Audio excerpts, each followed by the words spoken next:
Hello नमस्ते, मेरा नाम है प्रथम द्विवेदी और आप देख रहे हैं लोकतंत्र।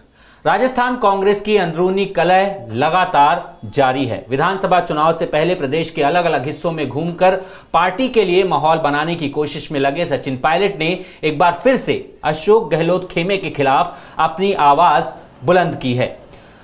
न्यूज एजेंसी पीटीआई को दिए एक इंटरव्यू में सचिन पायलट ने कहा है कि अगर अल्टरनेटिव गवर्नमेंट के ट्रेंड को रोकना है तो राजस्थान से जुड़े पार्टी के मामलों को में जल्द फैसला लिया जाना चाहिए। सचिन पायलट ने पार्टी विधायक दल की बैठक के समानांतर बैठक के आयोजन को लेकर, जो कि 25 सितंबर को हुई थी, मुख्यमंत्री अशोक गहलोत के नजदीकी 3 नेताओं संसदीय कार्य मंत्री शांति धारीवाल, मुख्य सचेतक एवं पीएचईडी मंत्री महेश जोशी और आरटीडीसी अध्यक्ष धर्मेंद्र राठौर को कुछ महीने पहले दिए गए कारण बताओ नोटिस का जिक्र करते हुए सचिन पायलट ने पूछा है कि इसे लेकर निर्णय तक पहुंचने में इतनी देरी क्यों हो रही है। इसका जवाब ए.के. एंटनी, पार्टी के अध्यक्ष मल्लिकार्जुन खड़गे और कांग्रेस की अनुशासन समिति ही दे सकती है।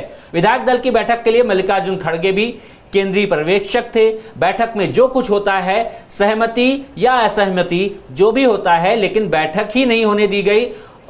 ये बातें सचिन पायलट ने इस इंटरव्यू के दौरान कहा। उनका एक्चुअली कहने का मतलब ये था कि भाई मीटिंग तो होने देते, चाहे सहमति होती या असहमति होती। जब उस समय चर्चा ये हो रही थी कि सचिन पायलट को मुख्यमंत्री बनाया जा सकता है, लेकिन वहां पर तो मीटिंग ही नहीं होने दी गई। उन्होंने आगे इस इंटरव्यू के दौरान कहा कि जिन लोगों ने बैठक नहीं होने दी और समानांतर मीटिंग की प्रथम दृष्टया अनुशासनहीनता के नोटिस उन्हें दिए गए थे, उन लोगों ने नोटिस का जवाब दे दिया है। इसके बावजूद कांग्रेस की ओर से अब तक कोई निर्णय, कोई कार्रवाई नहीं हुई है। पायलट ने यह भी कहा कि अनुशासन और पार्टी लाइन हर किसी के लिए एक है, चाहे वह कोई भी हो। इससे फर्क नहीं पड़ता कि आप बड़े कद के नेता हैं या छोटे कद के, अनुशासन सबसे ऊपर है। सचिन पायलट ने इस इंटरव्यू के दौरान स्पीकर के जो हाईकोर्ट में हलफनामा दायर करके उन्होंने ये बताया था कि 81 लोगों के उन्हें इस्तीफे मिले थे, उस पर भी सचिन पायलट ने कमेंट किया है। उन्होंने कहा कि कुछ ने सीधे उन्हें इस्तीफा सौंपा था, कुछ ने इस्तीफों की फोटो कॉपी सौंपी थी। इस बात का जिक्र करते हुए सचिन पायलट ने ये मुद्दा भी उठाया है। और आपको बता दें कि इस मुद्दे को उठाते हुए सचिन पायलट ने ये कहा कि क्योंकि ये स्वतंत्र रूप से अपनी इच्छा के अनुसार नहीं दिए गए थे, इस्तीफों की बात करते हुए कहा उन्होंने, तो फिर इस्तीफे स्वीकार नहीं किए गए थे। अगर यही कारण है कि स्पीकर ने इन इस्तीफों को खारिज कर दिया गया था। पायलट ने इस बात की भी जांच कराने की मांग की है अपने इस इंटरव्यू के दौरान, और उन्होंने ये बात जांच कराने के लिए कहा है कि ये इस्तीफे क्या स्वतंत्र रूप से दिए गए थे या नहीं दिए गए थे, इसकी भी जांच की जानी चाहिए। सचिन पायलट ने इस बात को भी दोहराया कि राजस्थान में कांग्रेस को जो भी निर्णय लेने हैं वो जल्द किया जाना चाहिए, क्योंकि इस साल के अंत तक चुनाव होने हैं और हर 5 साल में सरकार बदलने के ट्रेंड को कांग्रेस को तोड़ना होगा। इस इंटरव्यू के दौरान सचिन पायलट ने प्रधानमंत्री मोदी को लेकर भी कांग्रेस को चेताया और कहा कि वो आक्रामक तरीके से प्रचार कर रहे हैं। कांग्रेस कार्यकर्ताओं को मैदान में उतरकर प्रेरित करने की जरूरत है, जिससे हम लड़ाई के लिए तैयार हैं। और ये पहली बार नहीं है जब सचिन पायलट अपनी पार्टी और सरकार के खिलाफ बोल रहे हैं। माफ कीजिएगा। मुख्यमंत्री अशोक गहलोत के साथ उनके कैसे रिश्ते हैं, ये किसी से छिपा नहीं है। पायलट ने नवंबर महीने में भी पेपर लीक के मुद्दे पर सरकार को घेरा था। ये रिसेंट के मुद्दे बता रहा हूं। पहले तो ये जो खटास है दोनों नेताओं के बीच बहुत लंबे समय से चली आ रही है। उप मुख्यमंत्री जब सचिन पायलट हुआ करते थे तब से ये इतिहास है इस 5 साल की सरकार का, कांग्रेस का। लेकिन जो रिसेंटली हुआ है वो बता देते हैं आपको कि पेपर लीक के मुद्दे पर भी उन्होंने सरकार को घेरा था। तब भी उन्होंने हर 5 साल में सरकार बदलने के ट्रेंड पर बात की थी, और साथ ही विधायक दल की बैठक नहीं होने देने वाले नेताओं के मामले में कार्रवाई करने के मुद्दे को भी उठाया था उन्होंने। वहीं जनवरी महीने में उन्होंने फिर पेपर लीक के मुद्दे को उठाते हुए जादू शब्द का इस्तेमाल करते हुए गहलोत पर निशाना साधा था। तो वहीं गहलोत ने कोरोना शब्द का इस्तेमाल करते हुए पलटवार भी किया था। इन दोनों नेताओं के बीच की कड़वाहट को खत्म करने का प्रयास पार्टी ने कई बार किया भी है, और इन दोनों नेताओं ने सार्वजनिक मंचों पर एक साथ आकर एकजुटता की तस्वीर भी पेश करने की कोशिश की, लेकिन पार्टी के ये प्रयास अभी तक पूरी तरह सफल नहीं हुए हैं। और इसीलिए पार्टी और गहलोत को लेकर सचिन पायलट का दर्द गाहे बगाहे छलक ही जाता है। तो क्या कांग्रेस पार्टी चुनावों से पहले राजस्थान में पंजाब वाली गलती दोहरा रही है, या फिर ये सब कांग्रेस की रणनीति का हिस्सा है? राजस्थान कांग्रेस में क्या दो फाड़ हो सकते हैं चुनाव से पहले, ये भी सवाल उठता है। और इसके साथ साथ ये भी जानने की कोशिश करेंगे कि पार्टी में अंदर खाने राजस्थान कांग्रेस में क्या चल रहा है। और इन्हीं सवालों पर, इन्हीं बातों पर चर्चा करने के लिए मेरे साथ जुड़ रहे हैं राजस्थान के वरिष्ठ पत्रकार ओम सैनी। उनसे चर्चा की शुरुआत करेंगे। कुछ देर में हमारे साथ मेरे सहयोगी शरद कुमार भी जुड़ेंगे, उनसे भी इस मुद्दे पर चर्चा करेंगे। ओम सैनी जी, आपको मेरी आवाज मिल रही है? हाँ बिल्कुल मिल रही है। अरे सेम चक्कर क्या है कि वो शरद अभी उस पे बैठ गया। ओम सैनी जी, एक सवाल इंपॉर्टेंट है इस पूरे मुद्दे को लेकर।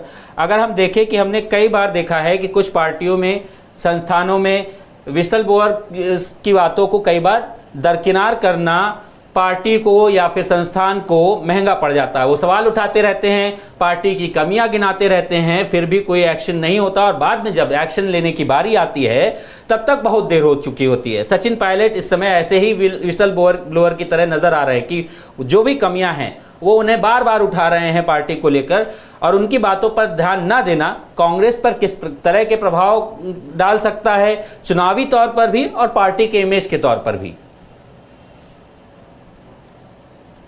देखिए, इस सारे मुद्दे पर जब बात करते हैं, मैंने सचिन पायलट का आज वो पीटीआई को दिया इंटरव्यू पढ़ा है, और पढ़ने के साथ में मुझे फिर एक बात लगती है कि मानेसर वाला जो 2020 का जुलाई का किस्सा है, उस पर भी तो कुछ फैसला नहीं हुआ ना। उसमें सब जिन लोगों को ठीक किया जा सकता था ठीक किया, और वो मंत्रिमंडल में है, और जिनको नहीं किया जा सकता था वो इंतजार में है, वो अलग बात है। और ये जो होने जा रहा था, इसको लेके भी लंबी कथा है कि अजय माकन का क्या रोल था, अजय माकन इंचार्ज रहते हुए क्या करते रहे, उससे पहले जो पांडे थे उनके लिए क्या कुछ कहा जाता रहा। तो मैंने तो लीव करना पड़ा। स्वाभाविक द्वंद है जो चलता है पार्टी के अंदर। रही बात पराजय और विजय की, लीव करना पड़ेगा की वो बहुत अलग बात है। लीव करके दोबारा ज्वाइन करना। मोदी प्रभाव 2023 के अंदर मुझे नजर नहीं आता। 2023 में अडानी के लिए जवाब देना पड़ रहा है। 2023 में बहुत सारी बातें हैं जिनका मोदी जी को जवाब देना पड़ रहा है, और जो सूझ नहीं रहा। तो ऐसी स्थिति में वो इम्पैक्ट जो आए थे राजस्थान की राजनीति या भारतीय राजनीति में, उनको आप आधार बना करके और फैसला करें। और एक वरिष्ठ और अनुभवी राजनेता जिसने राजस्थान के अंदर एक जमाने में कांग्रेस को खड़ा किया, और लंबा अंक क्या होता है ये पहले सबसे पहले एस्टैब्लिश किया, और छोटा अंक क्या होता है ये भी एस्टैब्लिश किया। तो ऐसे में इतना सहज रूप से इतना तमकना और इतना तमतमाना मतलब नौजवान नेता के लिए ठीक नहीं लगता। नौजवान नेता में बड़ा दम है, लेकिन जो उनके जो छुटभैया मित्र हैं वो जिस तरह की सलाह देते हैं वो ठीक नहीं है। उनके पास में अनुभव का आदमी है, उसके साथ में समान में बिठा करके अगर आगे बढ़ने का सिलसिला हो तो मेरा ख्याल है कि राजस्थान में इस बार कांग्रेस बड़ी बेहतरीन तरीके से, जो एक घोषणा मुख्यमंत्री ने बजट भाषण के बाद में की थी कि साहब 156 आएंगे, 156 ना अभी आए, 150 आ जाए, 30 आ जाए, लेकिन स्पष्ट रूप से कांग्रेस को एक हैसियत हासिल हो सकती है फिर से सरकार बनाने की। लेकिन उसके लिए ये जो इस तरह के जो बयान है, जो उनके सचिन पायलट के जो अनुयायी बोलते हैं, वो मुझे लगता है कि कुछ अपरिपक्व सिलसिला है। कांग्रेस में ऐसे अंदरूनी झगड़े होते रहे हैं, उनके फैसले भी होते रहे हैं, लेकिन इस तरीके से पूछा या देखा नहीं जाता जिस तरीके से वो सोच रहे हैं। क्योंकि उनके जी, लेकिन मैं यहाँ पर पूछना चाहता हूँ कि आपने जो बात कही कि कांग्रेस में इस तरह के झगड़े और अब जो है इस तरह से नहीं उठाने चाहिए मुद्दे जिस तरह से आप कह रहे हैं कि सचिन पायलट उठा रहे हैं, अगर मैंने आपको सही समझा हो। लेकिन ये जो झगड़ा है ये बहुत लंबे समय से चला। तो ये मंच नहीं है, प्रेस के माध्यम से सवाल नहीं होते, ये पार्टी के अंदर सारा डिस्कस होता है। लेकिन ओम सैनी जी, आपको भी याद होगा कि सचिन पायलट दिल्ली आए हैं, उन्होंने मुलाकातें भी की हैं, लेकिन उसके बाद भी कुछ हुआ नहीं। अब मुझे लगता है कि अब उन्होंने एक फैसला लिया है कि अब वो पब्लिकली उठाएंगे। वरुण गांधी देख लीजिए उत्तर प्रदेश में, वो भी वही कर रहे हैं, क्योंकि जब पार्टी के अंदर सुनवाई नहीं होगी तो उसको पब्लिक के सामने जाना होगा। एटलीस्ट वो नेता अपनी इमेज को तो बचा कर रखे। देखिए, ये जो प्रतिबद्ध कार्यकर्ता होता है और कांग्रेस की या जिस किसी पॉलिटिकल पार्टी की उनकी फिलॉसफी होती है, वो कभी भी इस तरह के बगावत के स्वर नहीं अपनाते हैं, और जो अपनाते हैं उनको दूसरा इनाम दिया जाता है। आपने देखा है जो जाकर के और दिल्ली में मोदी सरकार में मंत्री बन गया, यूपी सरकार में मंत्री बन गया, उनका सम्मान नहीं हो जाएंगे, लेकिन जो कांग्रेस के इतिहास में या राजनीति के इतिहास में लिखा जाएगा कि ये किस तरीके के लोग थे जिन्होंने अपनी पार्टी के साथ में बगावत करके, अब देख लीजिए गुलाम नबी आजाद के साथ में क्या हुआ। ये बर्दाश्त होना चाहिए, एक अंदरूनी बातचीत होनी चाहिए जो होती रही है कांग्रेस के अंदर। आज तो कुछ भी नहीं है, पंडित जवाहरलाल नेहरू और सरदार पटेल के बीच में बड़ा विवाद था, लेकिन कभी इस तरह की बात सामने नहीं आई। उनके बाद के लोगों में बड़ा विवाद रहा। राजस्थान में ही इस विवाद का एक सिलसिला स्टार्ट हुआ था कुंभाराम चौधरी के जमाने में, और उससे कांग्रेस पार्टी उन्होंने छोड़ी और अलग से अपने आप को स्थापित किया। बड़ा अच्छा क्यों दिया है ओम सैनी जी आपने मुझे, क्योंकि यहाँ पर ये बात बहुत इंपॉर्टेंट हो जाती है डिस्कस करना कि पार्टी के अंदर की बातें जब पब्लिक में आ जाती हैं तो कहीं ना कहीं पार्टी को उसका खामियाजा भुगतना पड़ता है। अभी कुछ समय पहले हम बात कर रहे थे महाराष्ट्र में जिस तरह की फूट देखने को मिल रही थी, वहां भी हम पार्टी के एक प्रवक्ता जुड़े थे और उन्होंने ये कहा कि जो भी चल रहा है हमारी पार्टी का मुद्दा है, हम अंदर खाने उसको सॉल्व कर लेंगे। उन्होंने वहां पर जो भी चीजें हैं पार्टी के अंदर की उन्हें रिवील नहीं किया, लेकिन यहां पर राजस्थान में शरद जी उस तरह की चीजें नहीं देखने को मिल रही। सब कुछ पब्लिक में आ जाता है, पब्लिक में ही कोरोना कह दिया जाता है, पब्लिक में ही नाकारा कह दिया जाता है, पब्लिक में ही जादूगर कह दिया जाता है। शरद जी, कांग्रेस कोई पब्लिक और प्राइवेट कुछ पार्टी नाम की बची है या नहीं बची है, अनुशासन तो बाद में आता है जब पार्टी रहती है। कौन सुनने वाला है और किसको सुनाए और किस लिए सुनाए। जिस पार्टी में त्रिपुरा में और मेघालय में चुनाव हो रहा हो और पार्टी का कोई वरिष्ठ नेता चुनाव प्रचार के लिए ना जाए, प्रधानमंत्री नरेंद्र मोदी और अमित शाह धुआंधार प्रचार कर रहे हो, पता नहीं हो कि राहुल गांधी कहाँ है, प्रियंका गांधी कहाँ है, तो मुझे लग रहा है कि सचिन पायलट तूती की आवाज न कारखाने में उठा रहे हैं। ये पार्टी जिस धर्रे पर चल रही है वहां लगता नहीं है कि सचिन पायलट के बोलने से भी कोई किसी को फर्क पड़ता है। अब जिस व्यक्ति को राष्ट्रीय अध्यक्ष बनाया जाए वो एक इतनी बड़ी साजिश कर दे कि इस्तीफा लेके घूमे, जेब में विधायकों से साइन कराए, फिर वो हंगामा खड़ा कराए, जो तत्कालीन राष्ट्रीय अध्यक्ष वो बैठे हों, वो पूछते रहो विधायक कहाँ हैं, इतना विश्वास करे सोनिया गांधी की घर पे विधायक दल की बैठक रखे, वो पूरे देश में घूमते महाराष्ट्र लेकर केरल तक कहता फिरे कि बस 23 तारीख को मैं फार्म जमा करूंगा, 29 तारीख को फार्म भर दूंगा। तो उसके बाद राष्ट्रीय अध्यक्ष जैसा पद क्यों कोई ठुकराएगा सीएम बनने के लिए? सही बात है, पैसे के लिए। तो पैसा इतना प्रमुख हो गया है कि आप पार्टी गौण हो गई है। इसलिए मुझे लग रहा है कि सचिन पायलट हो या कोई हो, कहीं हो, अब महाराष्ट्र की बात कर रहे थे, महाराष्ट्र में पार्टी ने टिकट दिया एमएलसी चुनाव में, वो टिकट रिजेक्ट करके निर्दलीय जीत गया। अब बताओ तो पार्टी की हैसियत है क्या? अभी मान लो कि अशोक गहलोत कंटिन्यू कर रहे हैं, अशोक गहलोत कंटिन्यू कर, शरद जी थोड़ा सा मैं सॉरी आप कंप्लीट कर लीजिए, फिर मैं फॉलो अप पूछ लेता हूँ जी। उस घटना के बाद से अशोक गहलोत दिल्ली नहीं जा रहे हैं, सोनिया गांधी नहीं मिल रहे हैं। तो मुझे लग रहा है कि ये बातें, अगर कम्युनिकेशन गैप इतना ज्यादा है तो फिर इसका हल निकलेगा क्या? सचिन पायलट मानेसर गए। सचिन पायलट क्यों मानेसर गए? इसलिए कि राहुल गांधी मैसेज का जवाब नहीं दे रहे थे। जब मुख्यमंत्री अशोक गहलोत के आंगन में वो खेलना तय किए और कोई उप मुख्यमंत्री हो, उसके विधानसभा का सीएमएचओ उसका फोन नहीं उठाए, तो आप पार्टी के अध्यक्ष हो, आप उसको डील नहीं कर पा रहे हो, आपको लग रहा है कि चलने तो चल रहा है, अभी चल ही रहा है, कौन पूछने वाला है जी। अब अजय माकन को भेजते हो, अजय माकन की क्या हैसियत है? अजय माकन की कोई हैसियत नहीं है। अजय माकन सोनिया गांधी का मैंडेट लेके आए थे।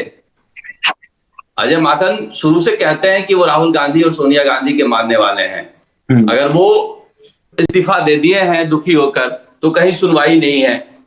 मानेसर में ऐसा लगता है सचिन पायलट को कि मानेसर में गया, उसके बाद उप मुख्यमंत्री और प्रदेश अध्यक्ष दोनों पद चला गया। यहाँ जिन्होंने सोनिया गांधी से बगावत कर दी, मैं तो भाग कर गया, यहाँ छाती पर बैठ के बगावत की, वो सारे मंत्री बने हुए, उनका कुछ भी नहीं हुआ। तो हो सकता है कि उनकी पीड़ा हो, लेकिन मुझे नहीं लगता है कि उनको कोई सुनवाई होने जाने वाली है। आपने एक कांग्रेस में इंतजार करना पड़ेगा, और इंतजार के अलावा यही कर सकते हैं कि वो किसी का मूड खराब कर सकते हैं। वो अशोक गहलोत का बस मूड खराब कर रहे हैं, बाकी मुझे यहाँ से कोई आगे रास्ता दिखाई दे नहीं रहा है। कांग्रेस में ये ऐसी गली है जो बंद हो चुकी है, ठीक है ना, इनमें कोई रोशनदान भी नहीं खुल रही है। आप कहीं भी चले जाएं, देखिए लोग कहते हैं जी आपने तो बड़ी ही डार्क पिक्चर पेंट कर दी है कांग्रेस पार्टी के नेता जो है। राजस्थान किसी कोने में चले आइए, इतना अच्छा बजट होने के बाद किसी कोने में चले जाइए, लोग कह रहे हैं कि कुछ भी दे दे यार, आएगी तो बीजेपी। मतलब आप किसी कोने में चले जाइए, इसके लिए कोई सर्वे करने की जरूरत नहीं है। मैं कोई भी आदमी कह रहा हूं कि वो अपने घर से निकले और पूछता हुआ निकले 10 घर में अपने दोस्तों को, अपने जो एक तो पत्रकारों की एक सर्किल होता है जहां बैठते हैं, उन्होंने अपने कुछ दिल में बैठा रखा है कि नहीं ऐसा ये है वैसा वो है। लेकिन अगर पब्लिक में आप जाएं और पब्लिक में 10 पब्लिक के बाद पूछने के बाद एक सर्वे अपने आप निकल के आ जाता है। आजकल कोई बहुत ज्यादा ये रॉकेट साइंस नहीं है।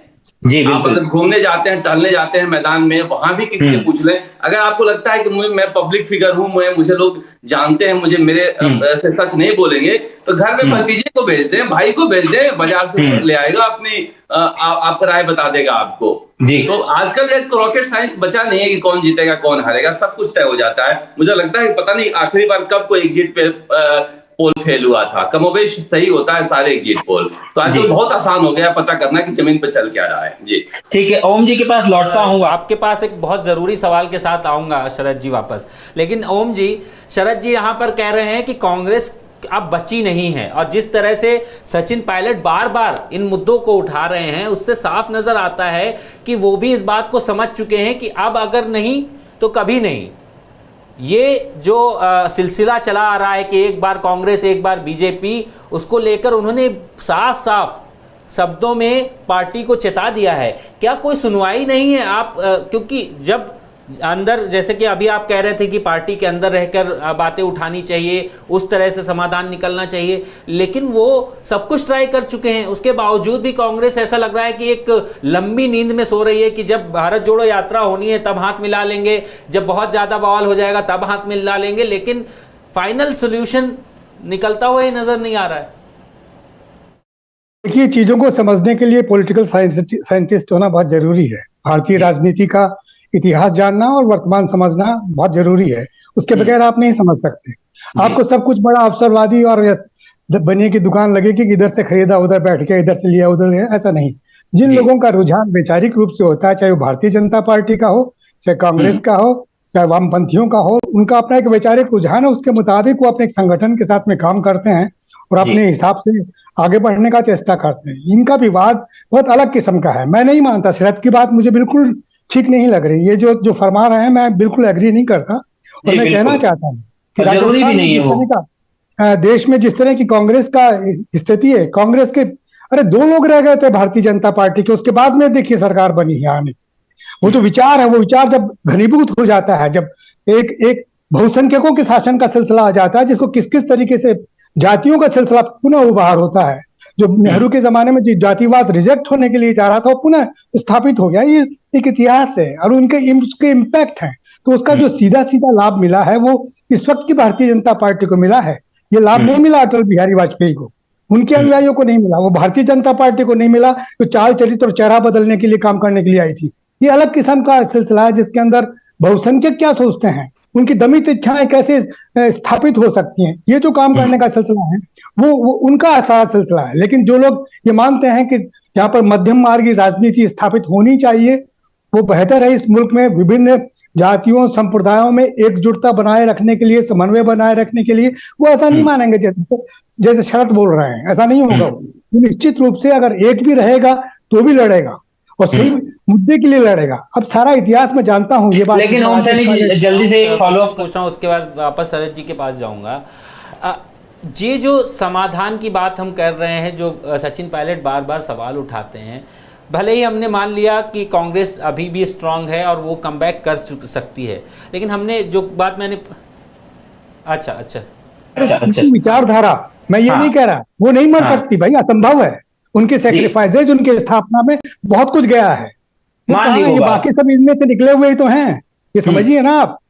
जी मान ली वो बात, विचारधारा की बात मान ली, लेकिन अब जिस तरह की विचारधारा का विकल्प कांग्रेस के अगेंस्ट भारतीय जनता रखा है, उस विकल्प को लोग बिल्कुल बाहें फैलाकर स्वीकार कर रहे हैं और उसी का यार आप जो मान रहे हैं वो क्यों जज कर रहे हैं? सर मान रहे हैं ये मेरा मानना नहीं है। नहीं, मानना ये देखिए, हमारा काम हम पत्रकारों का काम ये नहीं कि हम मान लें, हम इतिहास देखें, उसके बाद में निर्णय करें सब चीजें कैसे क्या हो रहा है। सर इस तरीके से मान लेना कि जा रही है कांग्रेस, मर रही है कांग्रेस, नहीं, मैं बिल्कुल नहीं कह रहा हूँ, वो शरद जी ने कोई तरीका नहीं है विचार है। पॉलिटिकल लेकिन सर मैं और मेरा ये ओपिनियन नहीं है, मैं सिर्फ आपसे सवाल पूछ रहा हूँ। मैंने जो बात कही कि भारतीय जनता पार्टी की विचारधारा को स्वीकार कर रहा हूँ, उसके पीछे का तर्क ये है, भारतीय जनता पार्टी चुनाव जीत रही है, उस आधार पर मैं कह रहा हूँ। मेरा ये कहने का मतलब नहीं है, या मेरा मानना भी नहीं है कि जनता बहुत अच्छा समझती है भाजपा को। बहुत सारे लोग उन्हें बहुत नाम है, देखिए हिटलर को देखिए, मुसोलिनी को देखिए, तानाशाहों को देखिए,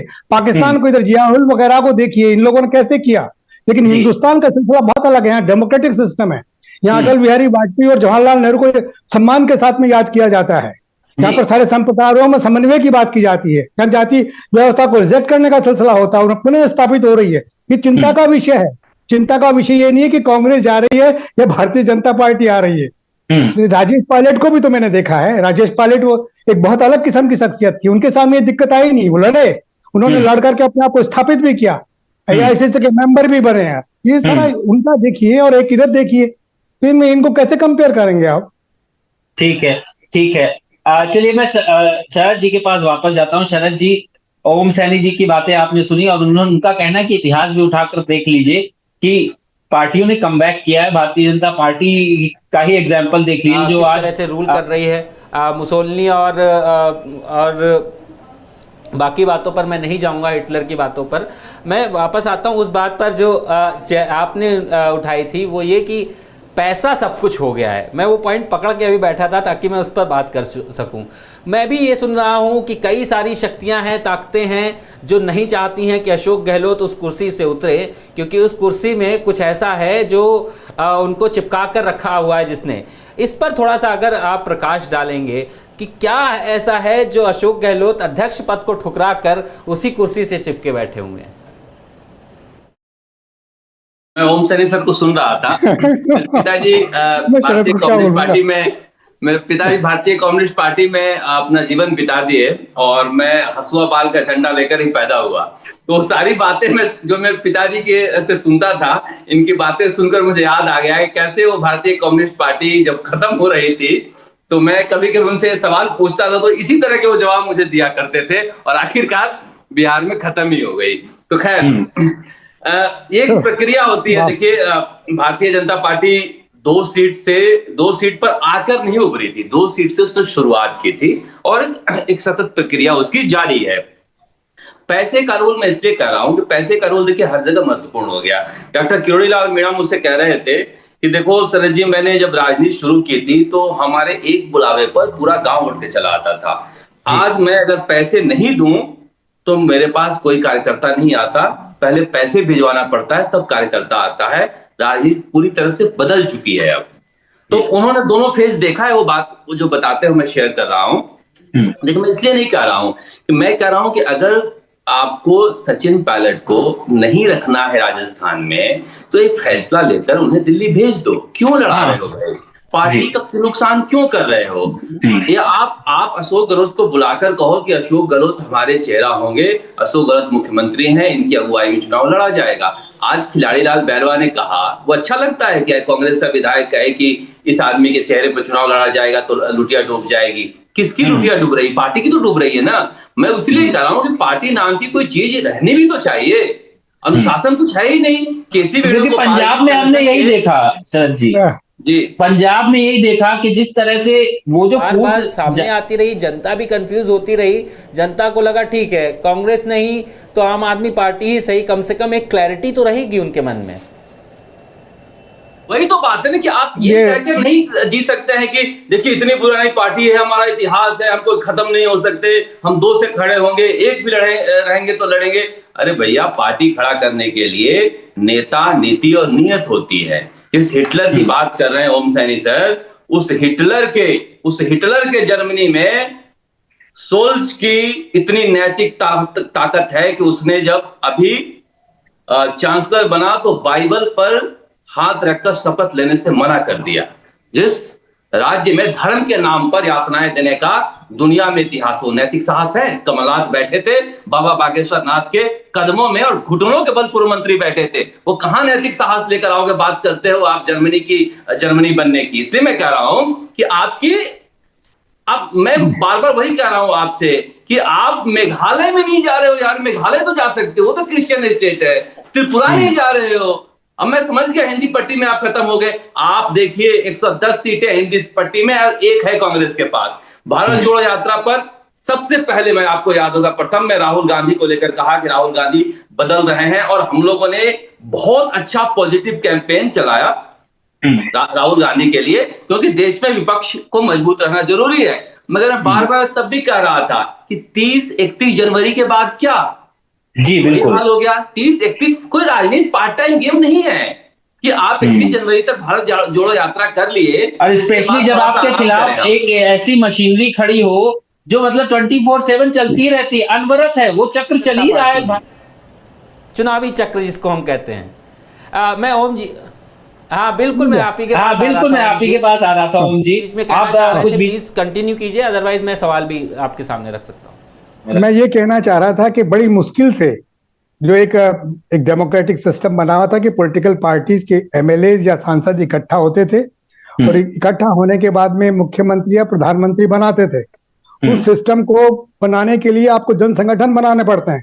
करोड़ी जब राजनीति करने लगे थे, उस वक्त हम भी राजनीति में थे, 77 की, उससे पहले बता रहा हूँ, उसी वक्त ये आए।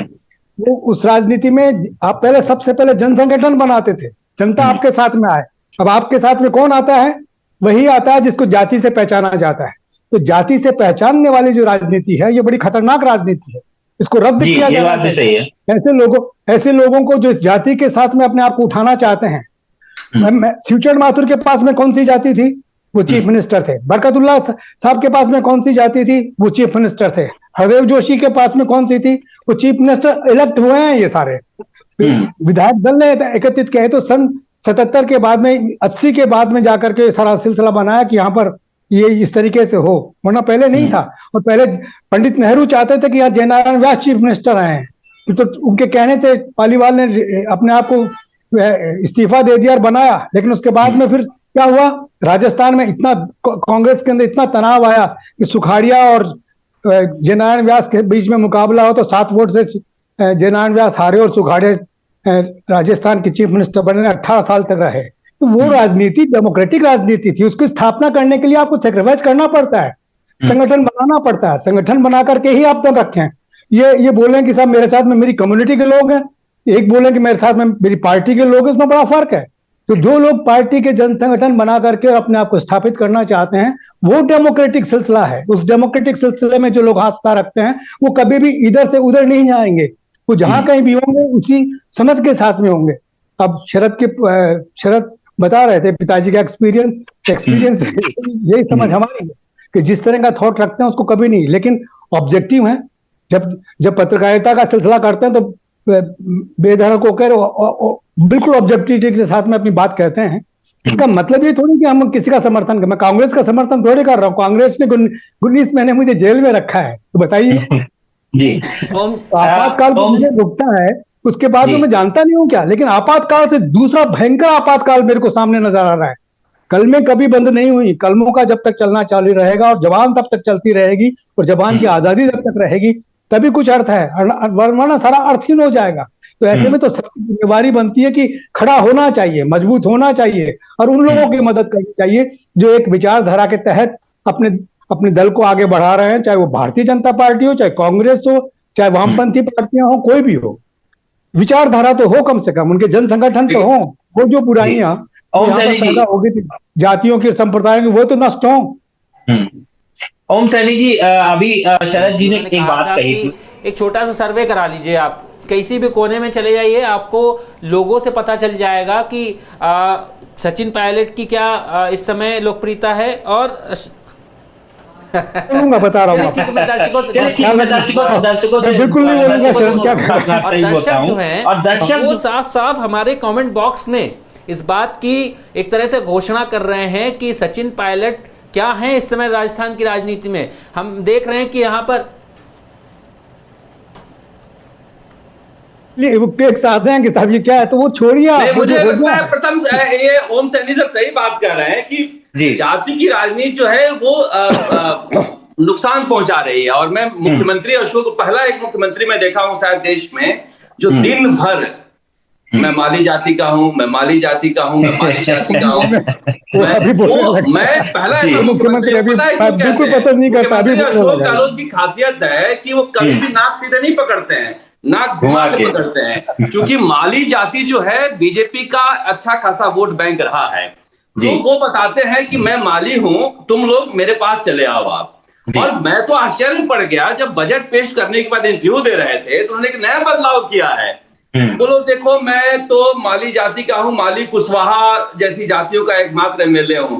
तो कुशवाहा वोट लेने के लिए जोड़ तो दिया, लेकिन वो शोभा कुशवाहा एक और एमएलए। तो मैंने कहा कि आदमी इतना सिद्धांतों की राजनीति करने वाले थे, कहां ऐसी जाति में फंस गए कि मैं माली हूं, कुशवाहा हूं। तो ये सही कह रहे हैं कि जो जाति का जो पासा फेंका जा रहा है, इससे राजस्थान में कहीं ना कहीं बड़ा नुकसान होगा। लेकिन कांग्रेस की एक मजबूरी भी है। देखिए मुझे लग रहा है कि वो चाहते हैं कि धर्म के राजनीति को जाति से हम काटें, मगर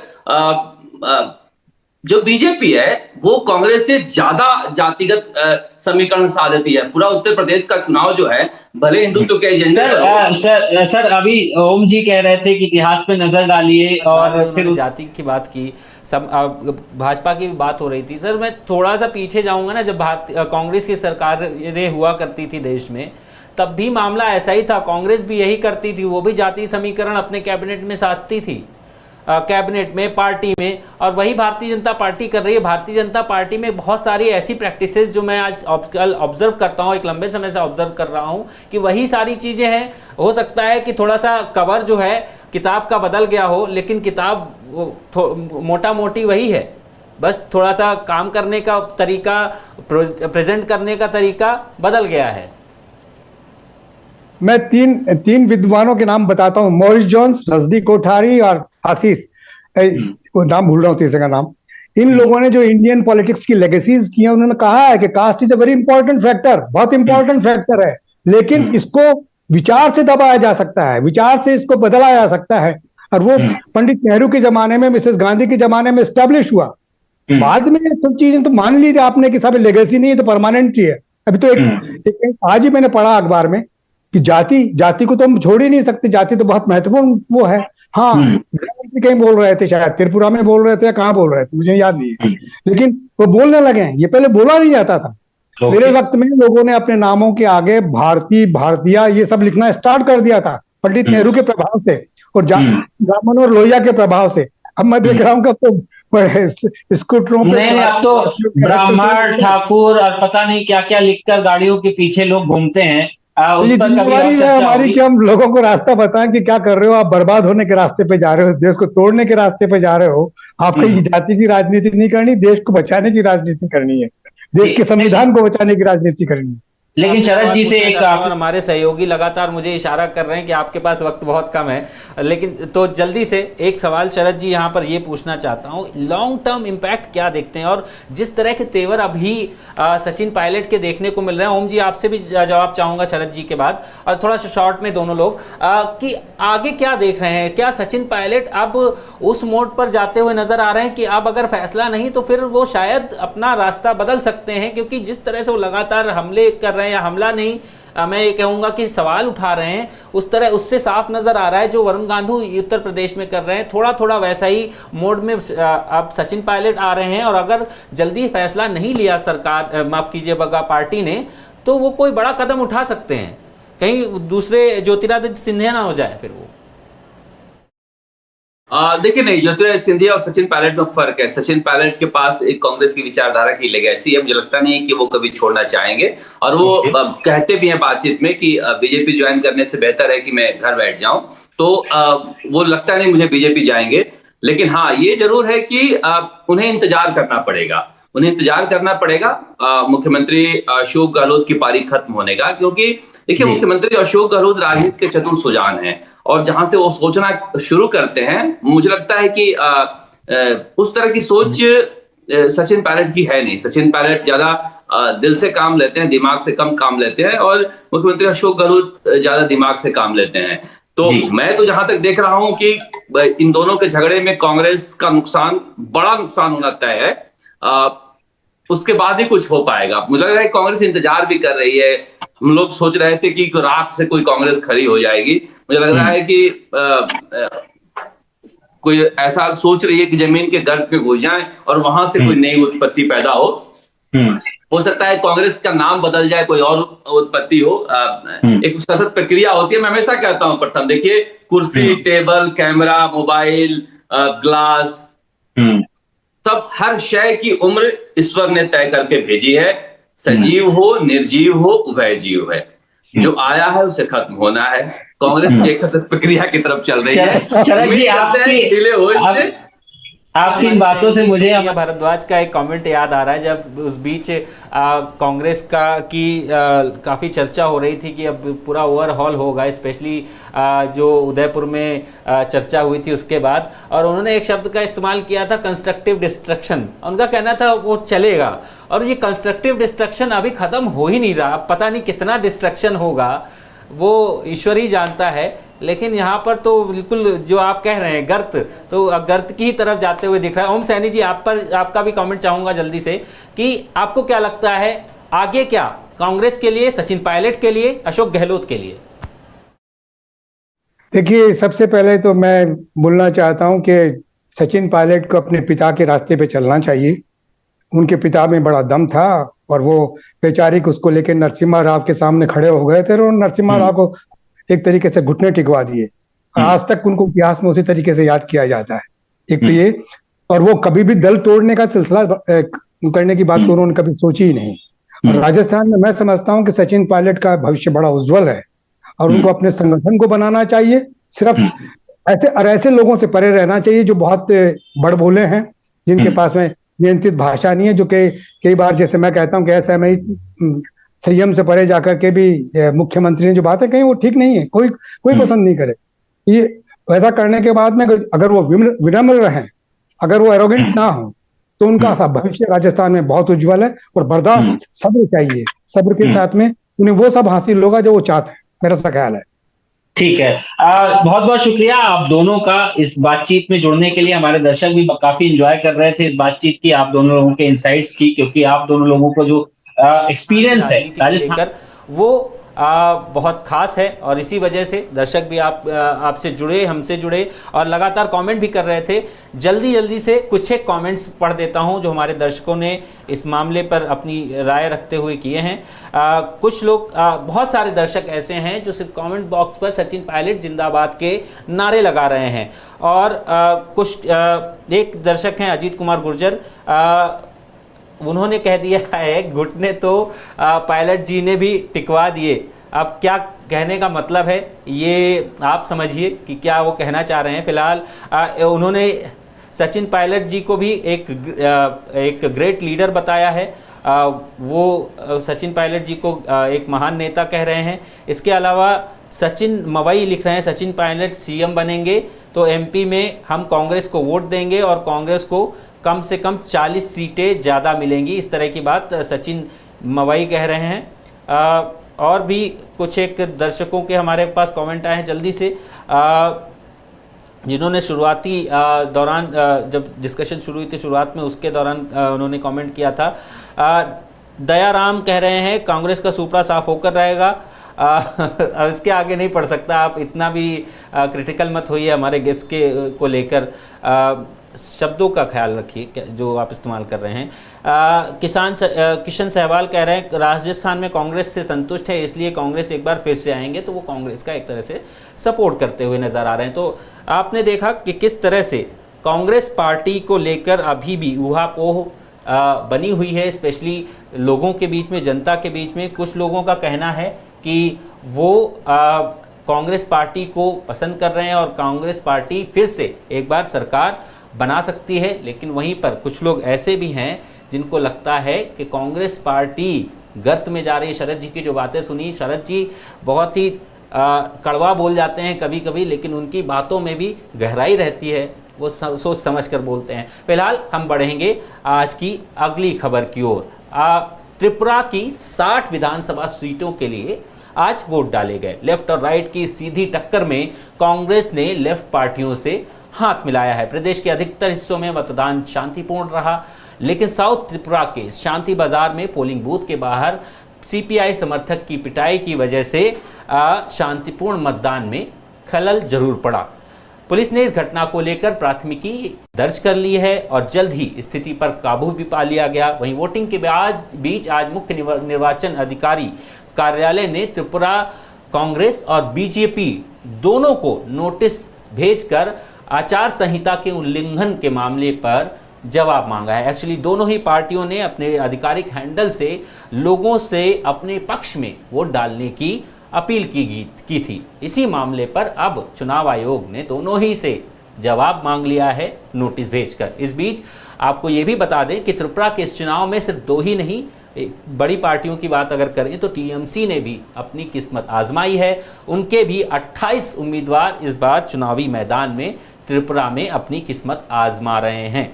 अब फिलहाल सभी उम्मीदवारों की जो किस्मत है वो ईवीएम मशीन में बंद है और 3 मार्च को पता चलेगा कि त्रिपुरा के दंगल में किस पार्टी की जीत हुई है जब इन चुनावों के नतीजे आएंगे। मैं जल्दी से आपके लिए चेक कर लेता हूं, अगर जो फाइनल वोटिंग के आंकड़े आए हैं वो आ गए हों।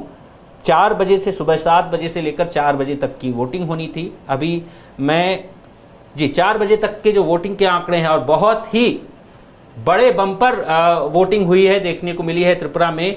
4 बजे तक 81.1% मतदान की खबर आ रही है। जो अपडेट हमारे पास लास्ट आई है, इसका मतलब ये है कि लोगों ने मतदान में बढ़ चढ़कर हिस्सा लिया है। अब ये देखना होगा कि क्या ये परिवर्तन के लिए वोट है या फिर वो वही सरकार चाहते हैं जो सरकार पहले से त्रिपुरा की कमान संभाल रही थी, जो पार्टी पहले से त्रिपुरा की कमान संभाले हुए थी। लोकतंत्र में आज की अगली बड़ी खबर है झारखंड के पलामू से, जहां कल हुए एक बवाल की वजह से सांप्रदायिक सौहार्द बिगड़ा हुआ है। पलामू जिले के पांकी में महाशिवरात्रि का त्यौहार मनाने के लिए द्वार लगाए जाने को लेकर विवाद इतना बढ़ गया कि 2 समुदायों में कहासुनी हुई और उसके बाद पत्थरबाजी की नौबत आ गई। आप उसकी तस्वीरें देख सकते हैं कि किस तरह से कई लोग घायल हुए थे। पुलिस द्वारा दी गई जानकारी के अनुसार दूसरा पक्ष तोरण द्वार के उनके धर्मस्थल के सामने लगाए जाने से नाराज था, जिसके बाद कुछ लोगों ने उसको तोड़ दिया। इसके बाद कहासुनी हुई और उसके बाद मारपीट में बदल गई और हिंसा और आगजनी भी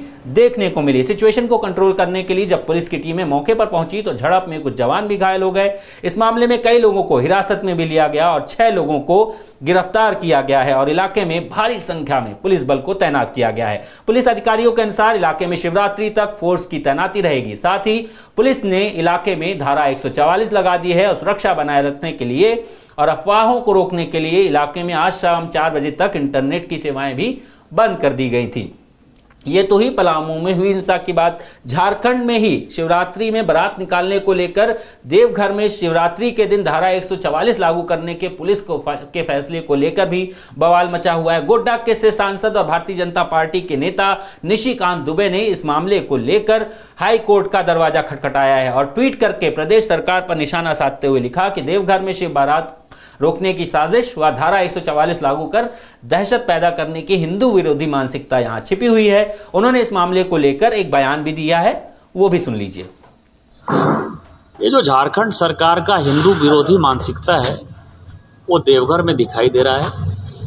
देवघर में मुख्यमंत्री शिव बारात नहीं निकालने देना चाह रहे हैं, जबकि ये शिव की नगरी है। देवघर यदि शिव है तभी देवघर है और इसके खिलाफ जो है मैंने माननीय उच्च न्यायालय का दरवाज़ा खटखटाया है और कल माननीय उच्च न्यायालय का जो भी फैसला आएगा, उम्मीद है कि कुछ आना चाहिए, उसके हिसाब से फिर हम आगे कैसे सिप बारात निकलेगा उसके बारे में सिप बारात कमेटी के साथ बातचीत करके हम निर्णय लेंगे।